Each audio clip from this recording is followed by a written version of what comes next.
And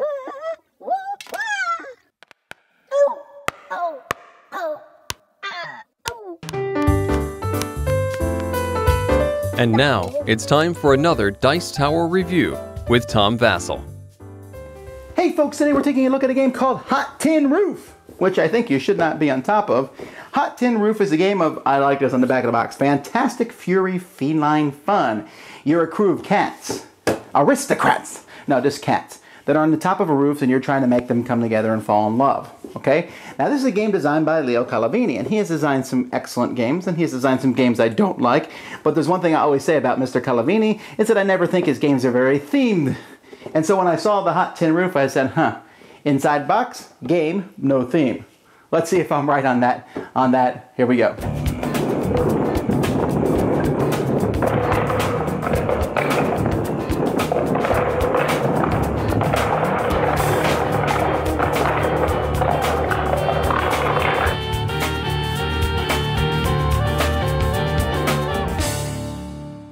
Each player is going to start the game with a couple of pairs of cats of their color. So you have two lying down cats and two standing up cats. Both of those cats make a pair. All right. Then you also will start with some shelters and some catwalks. Now the colors don't match at all. I'm not sure why. The orange ones match, the white ones. These gray go with blue and brown. Black goes with brown. I'm not sure what happened there, but that doesn't match. The board itself is beautiful. You can see here, as people are going to be moving across the board, the artwork, and you're going to be going across these rooftops to different patios. You can see here's the Colovini patio, the Dontonville patio, and you'll be using these catwalks and placing them between the different patios so you can cross from one to the other. Now the object of this game is to get the most points, and points are going to be gotten with sardine cans. Players are going to start with 10 of them, and at the end of the game, each of these is worth 1 point. And each of these fish over here, which you're going for, are worth 10 points. In fact, you can trade in one of those fish if you get one for 10 sardine cans, and vice versa. Now, you can see down here at the bottom, and this is the most important part of the game, that there are 3 garbage dumps here. Each of these is matching a random card, which we place here at the beginning of the game, and then a catwalk and a shelter spot. Each of these starts with 4 of these sardine cans. Each of these starts with 1. On your turn, you are to take 5 sardine cans and place 1 in each of the different spots. If you don't have 5 sardine cans, you'll take 2 from the supply and your turn ends. So you want to make sure you always have 5 if possible, otherwise you simply lose a turn. After you place those out there, you're going to pick one of these spots and take all the sardine cans that are there. Hooray! I just paid 5 and got 5. If you take one of these 3 spots, you'll then look at the card itself. Now the card is a mini map of the board, and it shows 2 patios. Here we have the Edgars and the Magans. And so I'll take one of my pairs of cats and put them on those 2 spots on the board. So I look on the board for where those 2 spots might be, and here we have the Magans, and here we have the Edgars, and if you look at the card again, you'll see that it shows you where on the map the 2 different places are going to be. If both pairs of your cats are already on the board, then you can't take this, and when you do take a patio, or one of these little maps, you'll place another one to take its spot. The next player will go, and you'll notice that there's nothing to start in that bin. If you take these, the same thing will happen. The catwalk, if you take the catwalk, you'll take one of your catwalks and you'll place it anywhere on the board, connecting 2 of the houses to any spot where there already isn't a catwalk. And so as the game progresses, you're going to see different catwalks being placed in various spots around the board. If you pick shelter, you'll place one of your shelters on a patio, and again, only one of these can be in each of the patios. Now, what you're trying to do is you're trying to get your 2 cats to come together, because it's love, true love. To get the cats together, at the end of your turn, after you take one of these bins and do the corresponding action, you can move your cat along the different walkways, but again, you can't cross the street unless there's a catwalk.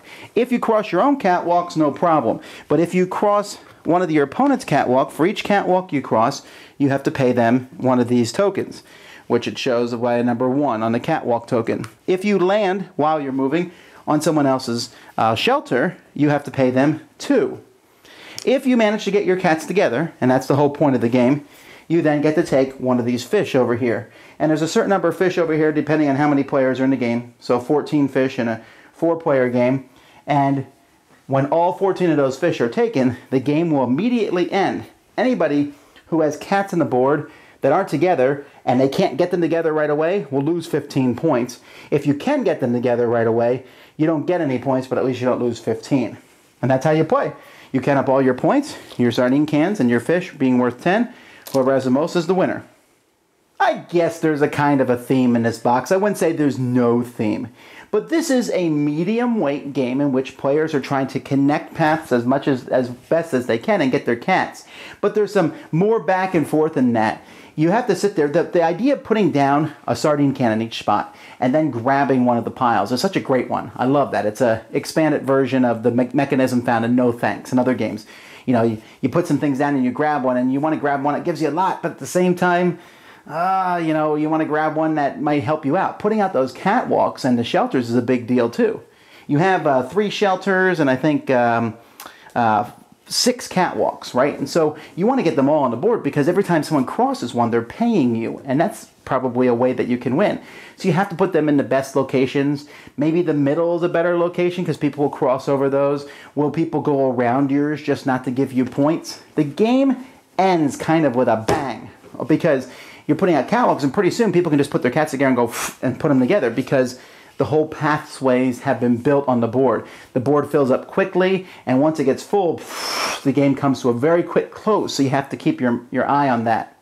Anyhow, the moving these cats around and knowing to put out the catwalks, I'm not convinced this game is ultra strategic, and part of that is because of these cards. Now, I do find it interesting that the cards are tiles. I wonder what the decision on making these a bunch of tiles over cards was. I mean, it's kind of cool, but wow, that certainly adds a lot of real estate to the game.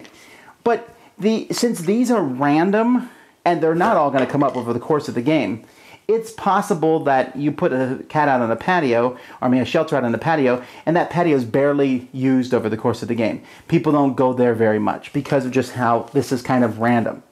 And on the very final turns of this game, it can come to a screeching halt as players will sit there and they'll count out where their cats can move, how many points that's going to cost them to how many points they're going to get. For example, if I'm going to bring my cats together and it's going to cost me 6 sardine cans other players, and then I get a fish that's worth 10. I've made a profit of 4. Is that worth it? Is it worth it for me to do it, to take a map on the board that gives me 5 sardine cans when there's a possibility that by completing it I might lose a couple? So near the end that really matters. At the beginning though, the game is fairly light, and like I said, since you don't have a lot of information about where the different paths are going to be, you know the first 3, but after that, you know, who knows what they're going to be, you kind of just put your stuff out hoping that it's in a place where cats are going to cross it. Theme is decent. The game is pretty fun. I won't argue that. I like it. It's an enjoyable time. The map is cool. A little difficult sometimes to figure out where the paths go because they wind a little bit, but that's the theming of the game.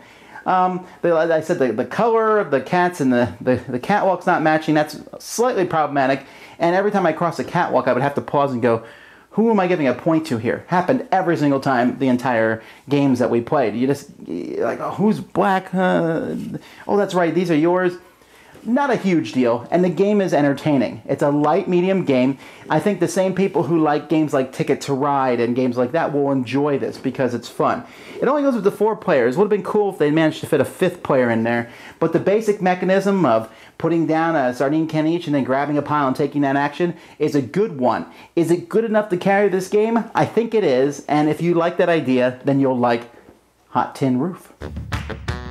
Thanks so much for watching the Dice Tower videos. Find more great videos and reviews as well as our top-rated audio podcast at Dicetower.com.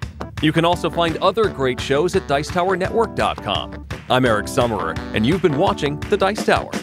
The Dice Tower is sponsored by Cool Stuff Inc., where you can find great games for great prices. Cool stuff in stock. Check them out at CoolStuffInc.com. Shut the door! There.